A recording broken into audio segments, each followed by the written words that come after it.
When it comes to studying deep space, scientists are always confronted with one problem: the incomprehensible distance between them and their targets. Not only would new technology be required to achieve this sci-fi future, but it will also necessitate breaking one of nature's most fundamental laws: the speed of light. It's a long shot, but there's a ray of optimism on the horizon. In today's video, we'll be discussing the discovery made by NASA scientists on the world's first warp bubble and how this affects space travel. Without further ado, let's get right into it.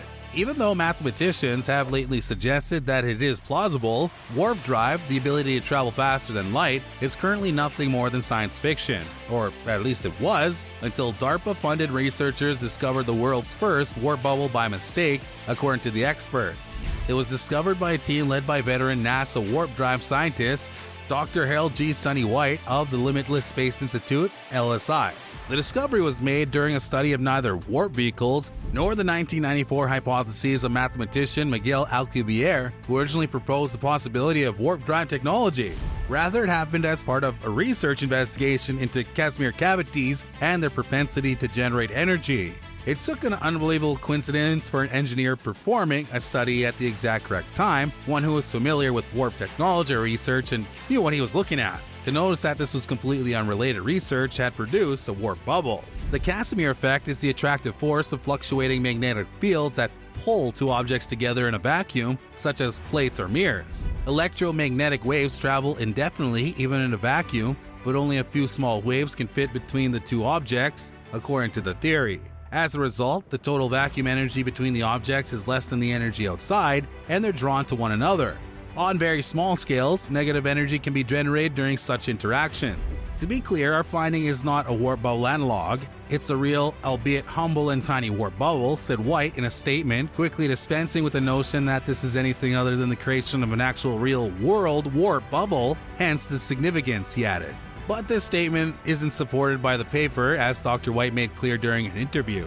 One thing I want to make sure I'm very clear on here, he explained to Extreme Tech, is that we did some numerical analysis to identify a real structure that one could manufacture that is predicted to manifest a real warp bubble.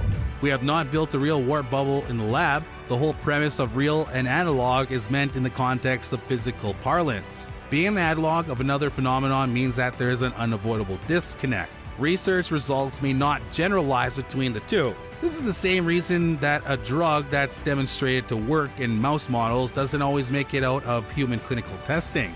Mice, pigs, and monkeys are useful biological analogs to humans, but the overlap isn't perfect. There are ways of learning about the physics of one thing by looking at another. Dr. White explained that the phenomena exists called acoustic black holes, which behave like black holes in useful ways that we can study without actually being black holes themselves. Acoustic black holes can trap sound waves without a volume of fluid. It's not unlike the way a black hole traps light waves within a volume of space. The Alcubierre warp bubble notion adds a layer of intrigue to the proceedings.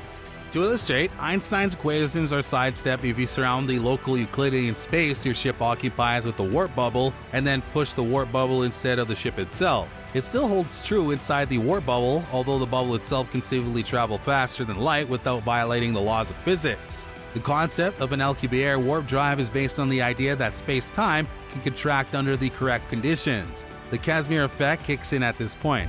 The Casimir effect is a very modest attractive force that exists between two uncharged yet conductive parallel plates held extremely close together. It was once thought to be a merely speculative extension of reality.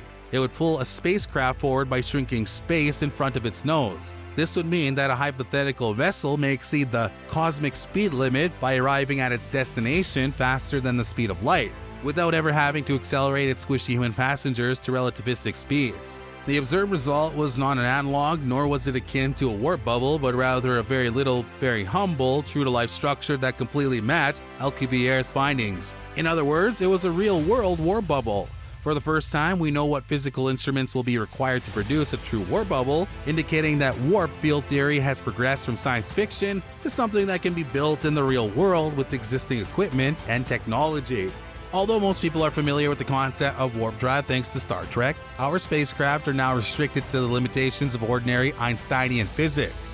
You must hurl something in the opposite direction as the one you intend to travel to speed your spacecraft. This has meant burning fuel and shooting it out to the back of the ship in a violent physical reaction throughout the history of aviation and aeronautics. The drawback of this method is that you eventually run out of things to toss. The other limitation is that your ship is still subject to Einstein's equation describing special relativity, which states that as you approach the speed of light, more and more of the energy you expend goes into increasing your mass until you reach a point where no amount of additional energy can make you go any faster, and you never quite reach the speed of light. It's impossible to go faster than the speed of light using ordinary physics because the more energy you put into your ship, the heavier it becomes until you can't do anything more with it.